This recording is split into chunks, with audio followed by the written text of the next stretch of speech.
தெரியும், எனக்கு அப்பவே தெரியும் உனக்கு இருமல்லாம் வரும்னு எனக்கு முதல்லயே தெரியும். அது எப்படிமா உனக்கு முதல்லயே தெரியும் எனக்கு விக்கல் இருமல்லாம் வரப்போகுதுன்னு? எல்லாமும் பொண்டாட்டி தான் காரணம். அவ கிச்சனை கொஞ்சமாவது சுத்தமா வச்சிருக்காளா? மவனே, அடுக்கலை போய் பாரு, என்ன தூசியும் குப்பையுமா இருக்கு. இப்படி இருந்தா எப்படி நடக்கும்? கிச்சன் சுத்தபத்தமா இருந்தா தானே நம்மள நோய் நொடி இல்லாம இருக்க முடியும். ஏல, இதெல்லாம் சொல்லப்படாதல உன் பொண்டாட்டிக்கிட்ட. அண்ணா, காலையிலேயே நாரத வேலையை ஆரம்பிச்சுட்டு இந்த மாமியா இதுக்கு மேல இந்த கிச்சனை என்னன்னு சுத்தபத்தமா வைக்க எனக்கு ஒன்னும் புரியல. ஏம்மா நீ சொல்லியே கேட்கலன்னா அப்ப நான் சொல்லி எப்படிமா கேப்பா? எனக்குன்னு வந்து சேர்ந்துருக்கு பாரு, பொண்டாட்டிய 4 போடு போடணும்னு நினைப்பு இல்ல. இப்படி செல்ல கொடுத்து கொடுத்துதான் அவளை இப்படி குட்டி சவரா ஆக்கி வச்சிருக்கா. நீ 4 போடு போட்டா அவ கரெக்டா வருவாள்ல. யாருத்தே 4 போடு போடணும்? மர்மவளே, வந்துட்டியா? அது இந்த எலி தொல்லை தாங்க முடியல, அதுதான் 4 போடு போடணும் அந்த எலிக்கு. அப்பதான் சரியா வரும்னு சொல்லிட்டு இருந்தேன், அதுக்குள்ள நீனே வந்துட்டா. ஆமாத்தே, நீங்க சொல்றது கரெக்ட் தான். ஒரு எலி, வயசான எலி, ரொம்ப பாடுபடுத்துது. கையில சிக்குச்சுன்னா நானும் 4 போடு போடலான்னு பாக்கேன், சிக்க மாட்டேக்குவே. சிக்குச்சுன்னா அவ்வளவுதான், காலி. அது மினி கிச்சன் எல்லாம் கொஞ்சம் கிளீனா வச்சாதான் என்ன? எங்க அதுக்கு ஒரு சூப்பர் ஐடியா இருக்கு என்கிட்ட. என்ன ஐடியா மர்மவளே? எதே, காலையில குடிக்கிற காப்பில இருந்து நைட்டு சாப்பிடுற டின்னர் வரைக்கும் எல்லாம் ஆன்லைன்லயே ஆர்டர் பண்ணிடுவோம். அப்படின்னா கிச்சன் நீங்க சொல்ற மாதிரி நல்ல கிளீனா பளபளன்னு இருக்கும். எப்படி நம்ம ஐடியா? ஐயோ கடவுளே, நம்ப முடியாது. இவ செஞ்சாலும் செய்வா. அப்புறம் நான் 1 மாச சம்பளத்தை 10 நாளே தின்னுட்டு இருக்க வேண்டியதான். ஐடியா நல்லாதான் இருக்கு, எனக்கும் ஆசைதான். ஆனா முடியாது பத்தியா, வீட்டுல வயசான அம்மா இருக்காவ, நம்ம சீனி பாப்பா இருக்கு, எப்பவும் ஹோட்டல்லே வாங்கி திங்க முடியுமா? அதனால நீனே சமையல் பண்ணு. எங்க சமையல் பண்ண கிச்சன் அழுக்காவதுலாங்க, அது எப்படி கண்ணாடி மாதிரி பளபளக்கும்? கிச்சன் சமையல் பண்றதுக்கு என்ன இருக்கு? நீ அதுல சமையல பண்ணு. வீட்டுல தான் முகம் பார்க்கற கண்ணாடி இருக்கலாம், அது பளபளன்னு இருந்தா மட்டும் போதும். ஓ, அப்படி சொல்றீங்களோ? சரிங்க. ஏம்மா நீ நல்லா இருப்பாமா, நீ என்னைய வம்பல மாட்டி கூட பாக்காத. இவ பண்ணாலும் பண்ணுவா. டெய்லி ஹோட்டல்ல வாங்கி தின்னா நான் எங்க போறது? இப்பமே வர்ற சம்பளம் இன்னைக்கு வந்துச்சுன்னா நாளைக்கே காலி ஆயிருது. இதுல ஹோட்டல்ல வேற வாங்கி தின்னோம், அவ்வளவுதான், தலையில துண்டு போட வேண்டியதான். சுத்த பத்தமா இல்லனா உடம்புக்கு நோய் வருதுலால, அதான் சொன்னேன். நீ ஒண்ணும் சொல்ல வேண்டாம், நான் ஆபீஸ் போறேன்.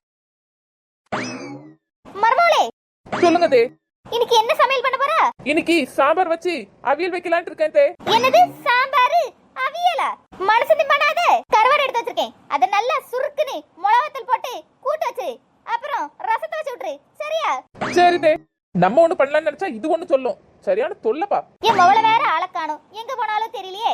அவ வந்தாலாச்சும் நேரம் போகுமே. நாக்கு வேற நம்ம ஏதாவது தின்னா நல்லா இருக்கும். அம்மாடி மர்மவளே. சொல்லுங்க தே, மறுபடி கூப்பிட்டீங்களா? ஆமா, நாக்கு நம்மங்குது பாத்துக்க, ஏதாவது திங்கன போல இருக்கு. மழை வேற பெய்தா, பேசாம பச்சி சுட்டு எடுத்துட்டு வாயா. சரி தே, சும்மாவே இருந்தா இப்படிதான் நாக்கு நம்மங்கோ. வாயில ஏதாவது திங்கணும் போல இருக்காம்ல, திங்கணும் போல ரேசன் அரிசி வாங்கி போட்டு 20 கிலோ அதை எடுத்து சமைக்க வேண்டியதானே. எப்ப கொண்டு வரவா பச்சிய? நாக்கு பச்சி பச்சின்னு சொல்லிட்டே இருக்கே. இந்தாங்க தே பஜ்ஜி, பார்த்து மெதுவா தின்னுங்க, பஜ்ஜி சூடா இருக்கு, நாக்கு வெந்துற போகுது. மாமோளே வா, கரெக்டான நேரத்துக்கு தான் வந்திருக்கா. வெறும் பஜ்ஜியும் சட்னியும் கொண்டு வந்திருக்கா. காபியார் கொண்டு வருவா, பக்கத்து வீட்டுக்காரியா. அண்ணி எனக்கு ஒரு காபி. ஓ, காபியா வேணும், கொண்டு வரேன். காலையில இருந்து உயிரை எடுத்துட்டு இருக்கவ எதையாவது சொல்லிட்டே இருக்கணும், நிம்மதியான இருந்துட கூடாது இந்த மாமியா கிழவிக்கு. காபி வேணுமல்ல, காபி 2-3 பேதி மாத்திரை தூக்கி போட்டு தாரேன், அப்பதான் சரியா வரும் அந்த கிழவி. 1 2 பாத்ரூம்க்கும் சோஃபாக்கும் அலைஞ்சாதான் வாய மூடிட்டு இருக்கும். காபி பஜ்ஜி எல்லாம் ரெடி, சாப்பிடுங்க. யாமட்டி என்னடி பண்றா? கிளாஸ் அங்கே அங்கே ஆட்டிக்கிட்டு. நாக்கு ஏன் இது, ஏன் இப்படி பண்ணா நீ? இவ ஃபன்னுல தீய வைக்க எல்லா கிளாஸையும் குழப்பி விட்டாலே. எந்த கிளாஸ்ல பேதி மாத்திரை இருக்குன்னு தெரியாதே. என்ன மர்மவளே முழிச்சிட்டே இருக்கா? காபி எடுத்து குடி. குடிக்க. காபி அடிபொலி மர்மவளே, சூப்பர் டேஸ்ட். அப்படியா? சரி சரி. நீங்க காபி குடிக்கலையா அண்ணி? ஐயோ, தப்பான நேரத்துல வந்துட்டேனோ. எல்லாரும் காபி பஜ்ஜிலாம் சாப்பிட்டுட்டு இருக்கியே. வா வசந்தா வா, அப்படிலாம் ஒண்ணும் இல்ல, இந்த நீன காபி குடி. அது மினியோட காபின்னு நினைக்கேன், நான் எப்படி குடிக்க? பரவாயில்லக்கா, குடிங்க. அண்ணி வேற காபி குடிச்சிடுவாங்க, அப்படிதானே அண்ணி? ஆமாக்கா, உங்களுக்கு குடிக்கணும்னா குடிங்க, உங்க நேரம் எப்படி இருக்குன்னு தெரிஞ்சிடும். என்ன சொல்ற மினி? ஒண்ணும் இல்லக்கா, சும்மா தான் சொன்னேன். நீங்களே இவ்வளவு பாசமா காபி குடின்னு சொல்லும்போது நான் குடிக்காம இருப்பேனா? ஆஹா, செம்ம டேஸ்டா இருக்கு. அப்புறம் பஜ்ஜியா இருக்கு.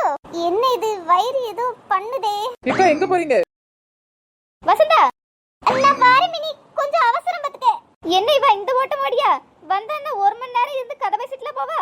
இந்த அக்கா ஓடுற ஓட்டத்தை பார்த்தா இந்த அக்கா தான் மாட்டிருப்பாவன்னு நினைக்கேன். பேதி மாத்திரை என்ன வேலை எல்லாம் செய்ய போதோ? 1 மணி நேரத்துக்கு பிறகு ஐயம்மா, ஒரு காபி குடிச்சது ஒரு தப்பா? இப்படி வயித்த கலக்குதே. இதோட 10 தடவை போயிட்டு வந்துட்டேனே, என்ன நிக்க மாட்டேங்குது. ஆமா முடியலையே, யாராவது சிகப்பு கொடி காமிங்களே.